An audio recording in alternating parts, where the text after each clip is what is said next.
안녕하세요. 안녕하세요. 안녕하세요. 안녕하세요. 뜨겁습니다. 북반구가 펄펄 끓고 있어요.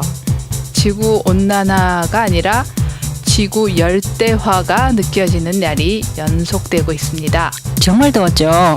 네. 예, 이거 근데 우리가 불평을 하기에는 정말 좀 심각한 것이 중동 지방에는 올해 네. 54도까지 진짜 올라갔다고 높더라고요. 합니다. 네. 그래서 밖에 나가면 몸에 데이는 것 같다는 그런 기사들도 봤어요. 저는 그 얘기 들었어요. 대구가 아니고 데프리카라는 말. 어디선가 보니까 어느 날은 우리나라 기온이 홍콩 기온보다 높다라는 거를 누가 사진으로 찍어서 이렇게 올렸더라고요. 핸드폰에서 있는 사진을 찍어서. 정말 그랬습니다. 어떻게 지내셨어요? 아주 잘 덥지만 덥지만. 한편으로는 정말 에어컨을 틀면 안 되겠구나. 틀면 틀수록 우리가 더 더 악화되는. 예, 악순환에 고리겠구나 이런 생각을 했고요. 그러면서 틀지 않았어요? 없어요. 저는 에어컨. 선풍기도 가능하면 안 틀어요. 그 대신 그거죠. 대단하다.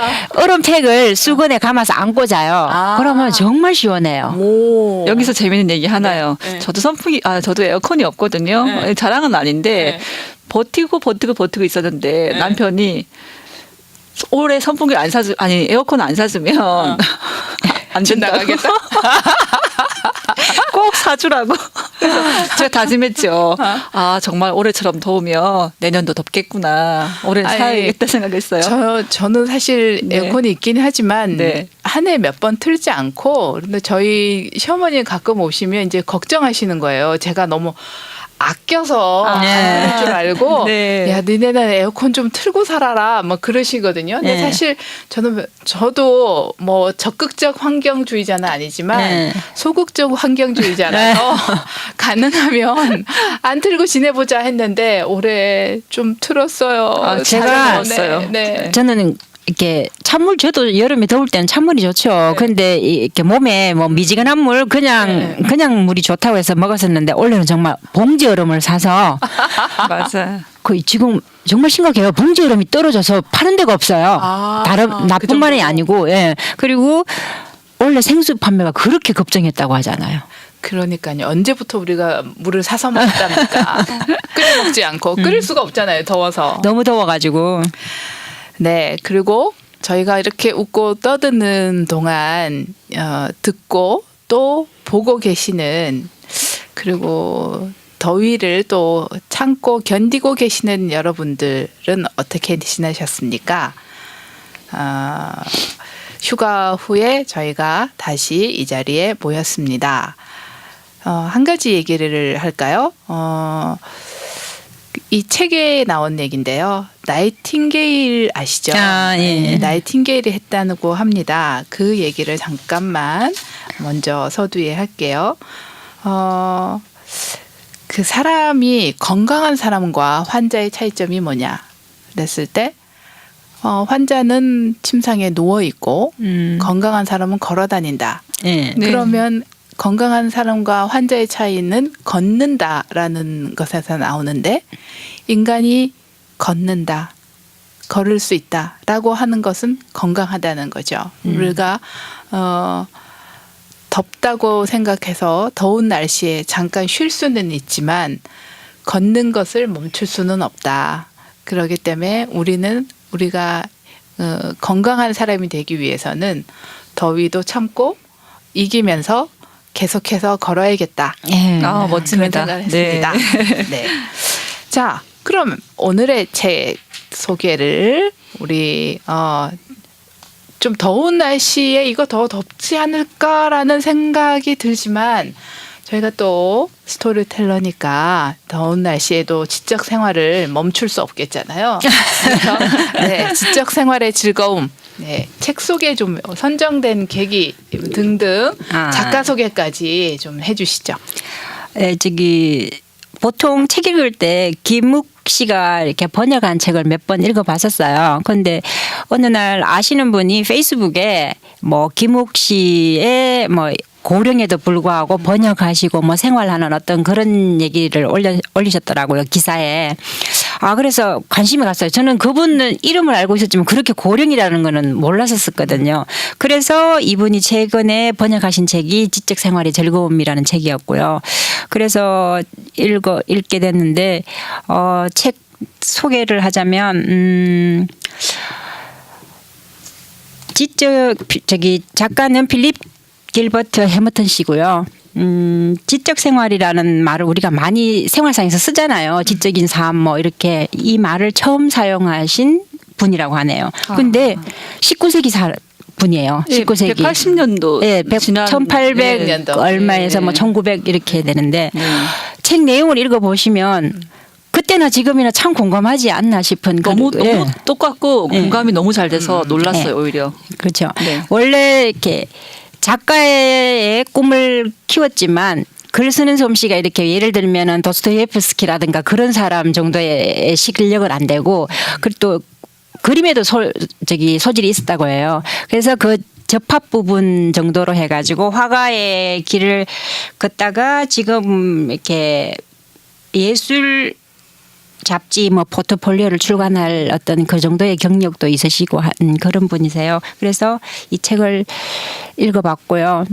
책을 선정한 거는 아까 전에도 말씀드렸듯이 페이스북 김욱 씨라는 번역 작가를 궁금해서 읽었는데 이 책을 그분이 번역하심에도 이 내용이 공감이 형성되었으니까 했지 않았을까 싶고 책을 통해서 읽어봤을 때도 저 역시 그런 생각이 들었고요. 또 여담으로 김욱 씨의 어떤 삶의 한 그게 많은 돈을 벌였었는데 또 많은 돈을 이렇게 뭐 보증 그런 걸로 이래 가지고 날려버렸다고 하더라고요. 그러면서 본인이 산지기까지 하면서 이런 작품 번역을 하셨다고 하더라고요. 그러면서 이렇게 왜 돈 내지는 뭐 경제적인 편리함 이게 아니고 본인의 어떤 지적인 만족을 주는 어떤 활동이 있으면 또 이렇게 건강하게 또 살아갈 수 있구나 그런 게 느껴지더라고요. 그럼 우리 전부 매우 건강하게 살 수 있겠습니다. 네. 이 더운 날씨에 지적 생활을 추구하는 여러분 존경스럽습니다. 그리고 또한 저희와 함께 이 팟캐스트를 보고 혹은 듣고 계시는 여러분들도 건강한 생활을 행복하게 지내실 수 있을 것이라 또 믿어 맞지 않습니다.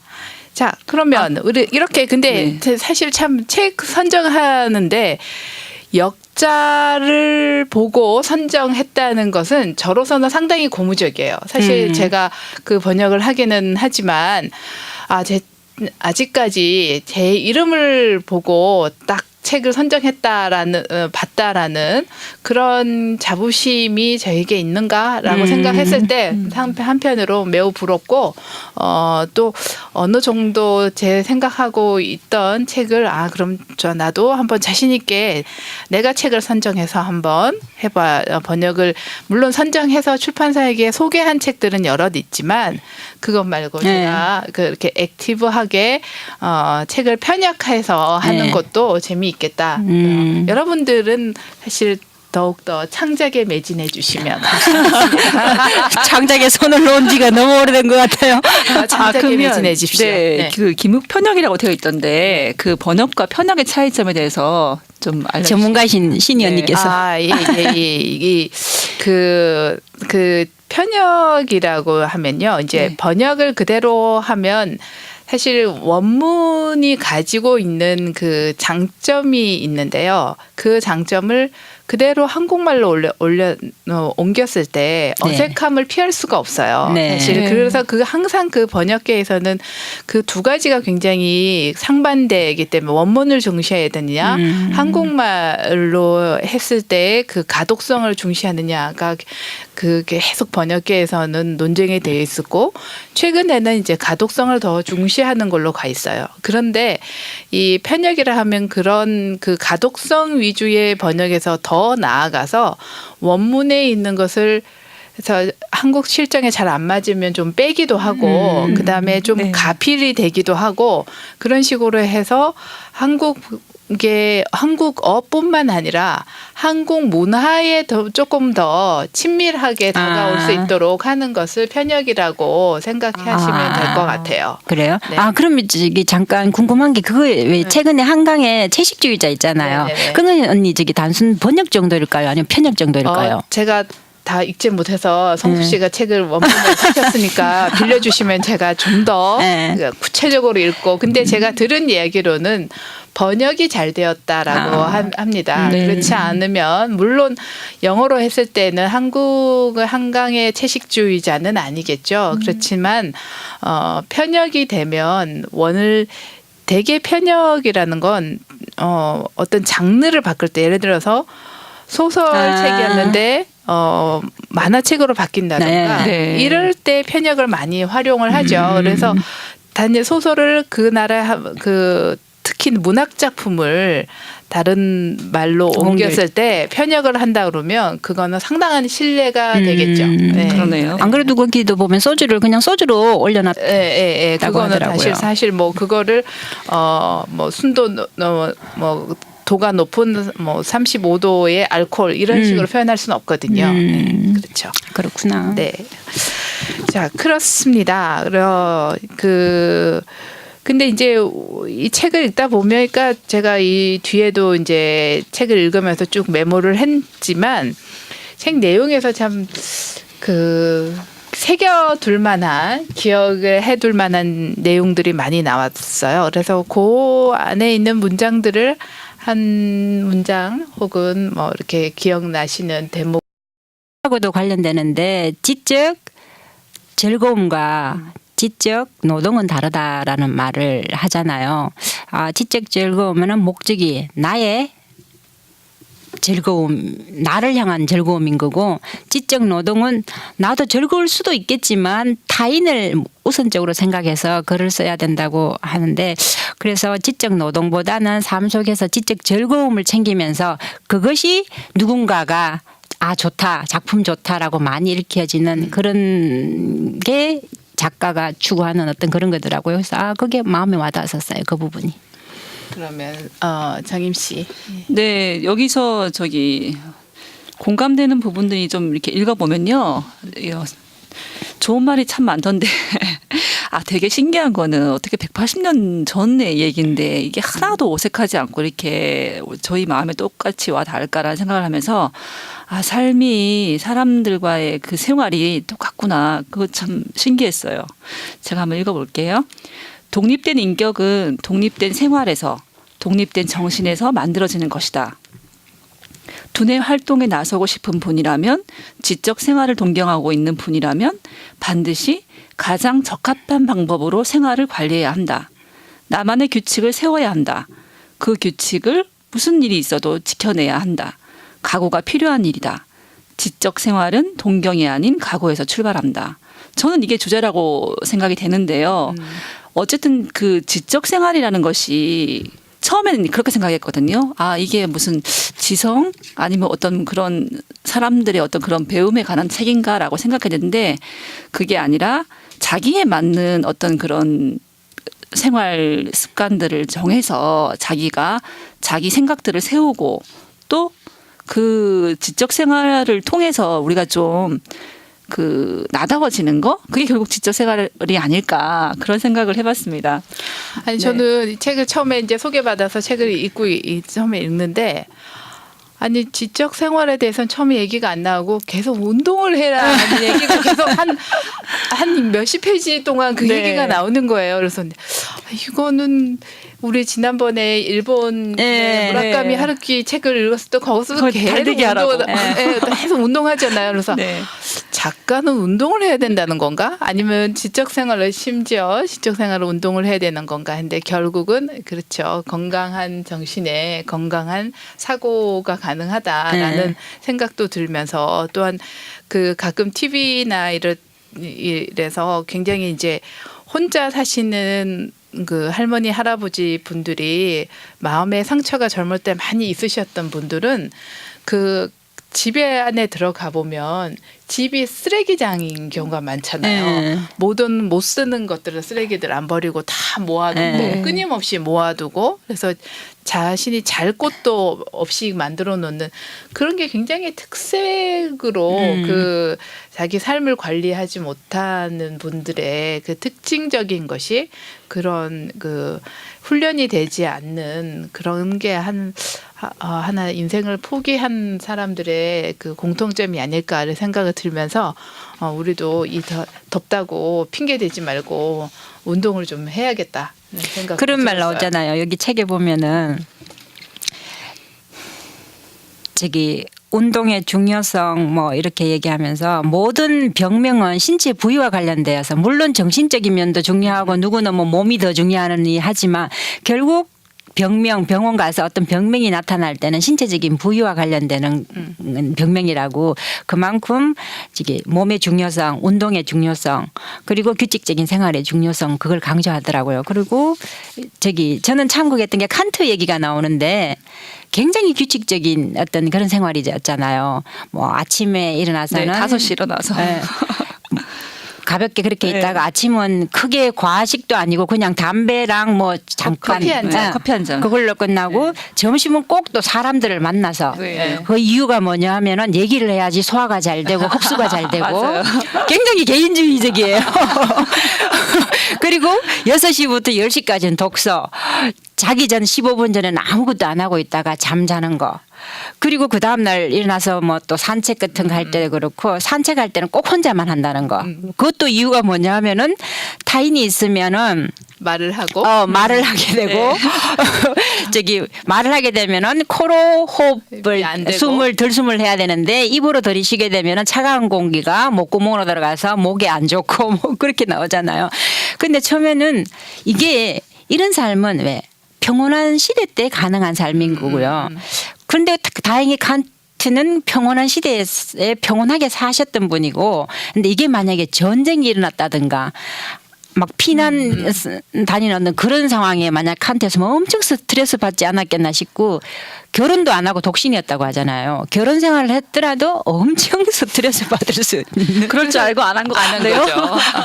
자기 지켜보기가 대단했던 분인 것 같아요. 그래서 자기 자신을 지키는 일에 인생의 목적이지 근데 하나 아쉬운 거는 맥주를 혐오했대요.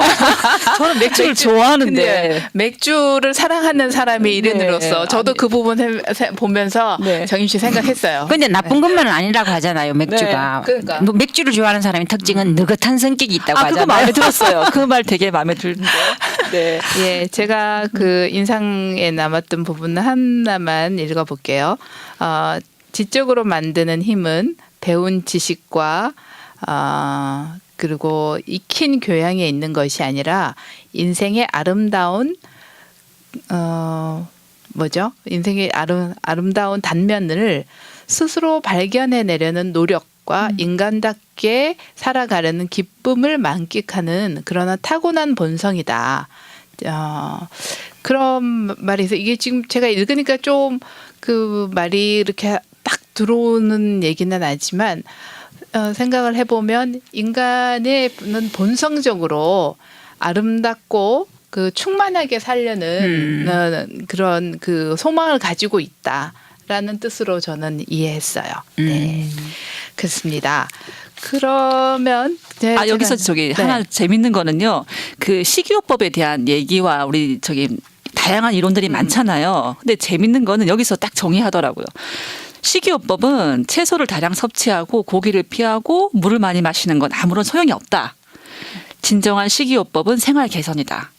그래서 나에게 맞는 생활 습관을 찾아내서 지켜나가라. 근데 저는 이 말이 참 와닿았어요. 그렇네요. 예, 진짜. 유행을 쫓아가는 게 아니라 자기 생활 습관을 만들어 가는데 여기서 또 지적하기를 수면이랑 식사랑 휴식 시간이 우리한테 너무 지나치게 많다는 거예요. 너무 많이 자고 너무 많이 쉬고 저는 그거 나쁘게 생각하지 않아요. 아니 근데 생각해보니까 그런 거로 채워서 게을러지고 있는 것 같은 생각이 들더라고요. 그러니까 뭐 다른 사람들은 잘 모르겠지만 어쨌든 제가 생각할 때 제가 좀 많이 자기도 하고 아니 그러니까 네. 저희가 좀 더 네. 집중적으로 못하는 감은 있는 것 같아요. 네. 쉬는 쉬는 것과 수면과 이런 거 휴식이라는 것이 아주 충실하게 쉬었고 이제 잘 숙면을 취했으면 숙면을 취하기 위한 아까 얘기하셨듯이 그런 노력을 하잖아요. 네. 숙면을 취하려는 노력 이런 것들로 인해서 그 짧은 시간이라도 아주 그 쉬는 것이 굉장히 수동적인 상태가 아니라 적극적인 쉼의 상태가 되면 이게 충실한 삶이 될 수 있는데 되게 사람들이 그냥 시간을 흘려보내고 또 요즘 같은 경우에 SNS 이렇게 보고는 핸드폰으로 맞아요. 네. 쓸데없는 크크가 요즘 애들 보면 핸드폰에 메시지가 크크 크크크 그다음에 답이 또 크크크크 네, 다 그것도 하나의 의사소통이긴 하지만 그 소통의 방법이긴 하지만 그래도 그런 시간들을 좀 더 충실하게 자기 자신을 것으로 삼으려는 노력이 있으면 네. 좀 더 낫지 않을까 하는 생각이 네. 들었어요. 정림 생활에 씨만의 지금. 저기 뭐 생활 습관 그래서 발견한 거 있어요? 저 생활 습관요. 네. 자기 전에 책을 읽는다였는데 여기서도 지적을 하잖아요. 책을 읽다가 중단하는 것은 지적 생활에 전혀 도움되지 않는다. 저는 이렇게 생각 안 했거든요. 자기 전에 조금이라도 틈틈이, 읽으면 도움이 된다라고 얘기하는데 여기 정확하게 얘기하더라고요. 책을 읽다가 내가 그 한 권을 집중해서 딱 읽어야 거기서 내가 얻으려고 했던 감동, 나의 맞아요. 생각 이런 것들을 정리하고 뭔가 내 것으로 만들 수 있는데 저는 읽다가 자고 맞아. 그러면서 이 책이 요즘 들어서 책을 제가 참 짧게 좀 너무 읽으니까 오히려 책을 이렇게 소화하는 것도 그렇고 집중해서 잘 못 읽는 것 같아요. 그러니까 요즘 네. 그 애들이 책을 잘 못 읽는 이유가 그건 것 네. 같아요. 한 번에 네. 2-3시간씩 이렇게 탁 몰두해야 되는데 그렇게를 못 하는 거죠. 그걸 못 하니까 책을 읽는 즐거움을도 못 느끼고 그렇게 해서 참 그럴 수가 있겠네요. 제 같은 경우는 이 책 보면 처음부터 끝까지 뭐 규칙적인 생활, 운동, 자기만의 어떤 독립적인 어떤 생활 방식을 강조하잖아요. 그런데 너무 또 거기에 하면은 스트레스 받을 것 같다는 그런 느낌 들면서 왜 또 이렇게 뭐 명상 관련되는 책 보면 내려놓으라는 말을 많이 하잖아요. 그래서 그 중간에서 어느 정도에서 나만의 생활 습관을 가지고 어느 정도 또 거기에 스트레스 받지 않으면서 나만의 생활을 유지할 것인가 이렇게 고민이 되더라고요. 그러면서 요즘 최근에 이렇게 돌이켜 보니까 제가 가진 생활 습관은 왜 새벽 2시든 3시든 일어나야 할 때가 있잖아요. 뭐 볼 일이 있든 뭐 어떤 했던. 그러면 그때 보시시 짜증스럽게 안 일어나고 일어나야 되면 그냥 벌떡 일어나요. 그리고 해야 될 일 한 2-3시간 해야 될 거 있으면 하고 그다음부터 자고 그렇게 하는데 그걸 왜 억지로 일어나기 싫은 거 일어나고 할 때도 투덜투덜대고 그러면은 스트레스만 받으니까 그냥 해야 될 거 있으면 그냥 제 머리 자체를 정리를 해요. 해야 될 거니까 그냥 벌떡이나 하고 그 다음에 자면 되지 자고. 그런데 그 자는 시간이 좀 오전 길게까지 자잖아요. 그렇더라도 저는 이 더운 여름에 나가서 설치다가 병 나는 것보다는 이게 낫겠지 하고 이렇게 약간 이렇게 물러지는데 그 경계를 어떻게 정하느냐 그것도 나름대로의 생활 습관이 될 것 같아요. 그러니까 그건 자기 자신을 잘 알아야겠죠. 그러니까 네, 어떤 그쵸. 자기 자신을 잘 알고 방법을 잘 개발하고 또 그걸 했으면은 거기에 대해서 또 잘 집중하려고 네. 노력하다 보면 저희는 지적 생활을 즐기는데 즐길 수는 있을 것 같습니다. 네. 말이 나왔으니까 말인데 그러면 지적 생활 아까 언뜻 얘기하신 것 같은데 그 지적 생활의 즐거움과 그 지적인 노동을 하는 것과는 어떤 차이가 있을까요?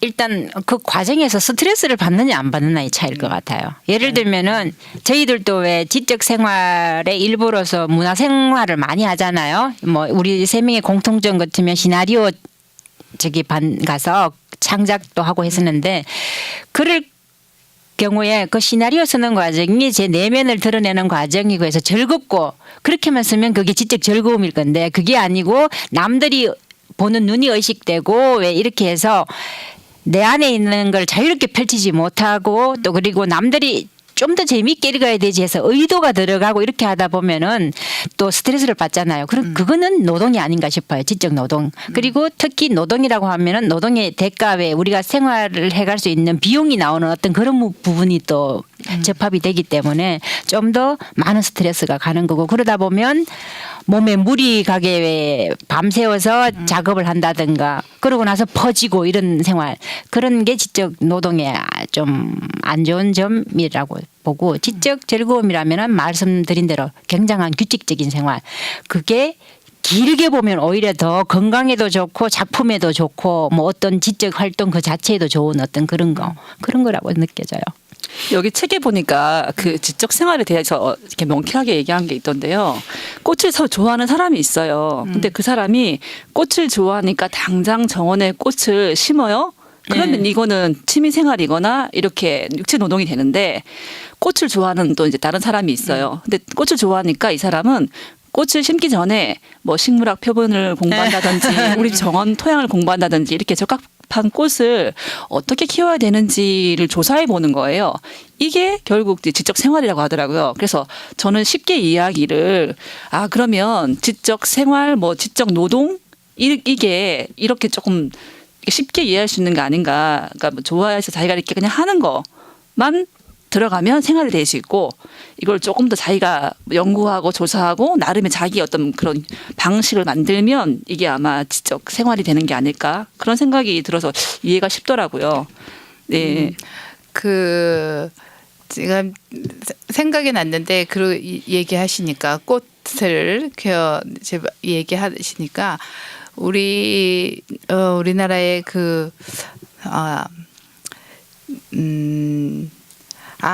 이거 지금 그 정확하지 않은 정보가 아니라서 나중에 확인해보고 나중에 얘기하겠습니다. 네. 저는 그냥 그렇게 생각이 하는 게 지적 생활의 목표가 아니라 지적 훈련을 하는 가운데 자기 그 성찰이 주는 그래서 자기 성찰이 있고 나면 그 성찰 이후의 삶이 이게 좀 정돈이 된다. 그래서 그렇게 해서 자기 삶이 정돈이 되면 그다음에 만족한 삶으로 이어지기 때문에 그래서 저는 사실 지적 생활이 어떤 즐거움이 되지 않을까. 지적 노동이라는 건 노동은 어떤 의미에서든지 노동은 우리가 살기 위해서 인간으로서 물리적인 몸을 가지고 사는 인간으로서 가질 수 있는 어쩔 수 없는 그 먹고 그래야 되잖아요. 그러니까 살기 위해서는 한 대가를 얻기 위한 모든 일은 노동인 것 같아요. 좀 관계성이 있는 것 같아요. 네, 그런 부분에서 제가 며칠 전에 그 프랑스 라스코 동굴의 벽화들을 가지고 이제 모조본이죠. 갖고 와서 전시를 하는 전시를 갔었는데 그 옛날에 17,000년 전이라고 그래요. 그 크로마뇽인들이 그린 벽화인데 벽화 그림들이 아마 많이들 보셨겠지만 너무 그 동물들의 그 상세하고 느낌이 있고 그 아직 살아있는 동물들 같은 그런 묘사들이 있잖아요. 근데 그 묘사들이 벽이 그 돌 위에 벽이 울퉁불퉁한 가운데 그렸는데 그 그림을 밑에서 보는 사람의 입장에서 그렸다는 거예요. 그냥 자기가 느낀 대로 이렇게 그린 게 아니라 이렇게 보기에 보면 각도에 따라 가지고 올려다봤을 때 각도에 따라서 그 보이는 사람이 생생하게 보이도록 그렇게 해서 어떤 부분은 더 길게 그리고 어떤 부분은 뚱뚱하게 그리고 그렇게 해서 전달력이 있게 그렸다라는 그 걸 보고 우리의 지적 생활이라는 건 단순히 이런 글자 활자의 지적 생활이 아니라 그 한 면에서 평균 이상을 달성하고 싶어하는 인간의 그런 예술적인 본능이라 그럴까요? 그런 것들이 다 지적 생활에 들어갈 수 있지 않을까. 그 뭐 할 때 얼마나 목이 아팠겠어요. 그런데 그런 그 돌 위에 그런 그림을 그렸다는 것이 그냥 요즘처럼 그렇게 물감이나 페인트가 쉽게 있는 것도 아니고 이렇게 뭔가 그 안료를 만들어서 그것을 이렇게 찍었었을 것이다 이렇게 얘기를 하더라고요. 네, 그랬습니다. 자, 그러면 마지막 질문 할까요? 마지막 질문. 네, 예. 왜 우리는 지적 생활을 추구하는가 하고 아까 물어보셨는데, 네네. 네, 그 질문에 대해서 제가 먼저 얘기할까요? 네, 그래요. 예. 저는 자유를 얻기 위해서라고 생각합니다. 그러니까 인생을 살려면 우리가 수많은 일들을 경험하게 되잖아요. 그때마다 힘들어요. 제가 맞는지 혹은 후회하는 거 아닌지. 그래서 나름의 어떤 판단 기준이랑 확신이 필요하더라고요. 그래서 이제 그걸 때문에 책도 보고 사람들도 만나고 그러면서 자기 생각을 만드는 거 아닐까요? 그럼 이제 어떤 선택을 할 때마다 주저하지 않고 선택하면서 넘어가잖아요. 그러고 났을 때 그 자유로움이 있어요. 그러니까 그래서 거기에 대해서는 더 생각 안 하고 이제 다음 선택을 이제 기다리는 거죠. 그래서 자유로워지기 위해서 지적 생활을 하는다. 우리는. 자유를 네. 위해 자유를 위해 지적 생활을 한다. 네. 똑같은 것 같아요. 저 같은 경우도 이렇게 질문지 처음 봤을 때 느꼈던 게 지적 생활을 왜 하는가 스스로의 계몽이 아닌가 이런 생각을 했었거든요. 그렇게 보면 또 어떻게 그러한 계몽이 그냥 단순히 지적인 양을 채워가는 게 아니고 스스로의 자아 성찰도 들어갈 것 같고 그런 자아 성찰을 하다 보면 나의 어떤 실수, 상대방의 실수에 대해서 왜 조금 놓아버릴 수도 있는 거 그런 놓아버리면서 스트레스 덜 받고 약간의 해방감을 느끼는 거. 정임 씨가 말씀하신 어떻게 보면 자유로워지는 거 그런 것 같아요. 예, 그렇습니다. 저희는 여름 휴가들도 다녀오셨을 거고 또 못 가신 분들도 계실 거고 그렇지만 한 여름을 무사히 건강히 보냈습니다. 그것이 우리가 평소에 늘 지적인 삶을 놓지 않으려는 우리의 노력 덕분이 아닐까 이렇게 생각합니다. 또한 이 시간이 지나면서 저희가 솔솔 불어오는 찬바람, 시원한 바람 그 기대할 수 있을 거고 또한 그런 기대로 인해서 우리가 또 다른 어떤 삶의 다른 면들을 보면서 기대하면서 또 우리가 나 자신의 완성, 나 자신의 또 다른 면을 발견하는 그 재미, 그런 재미를 다음 달에도 저희가 만끽하도록 노력하겠습니다. 네. 네, 오늘 감사합니다. 감사했습니다. 네, 감사합니다. 감사합니다.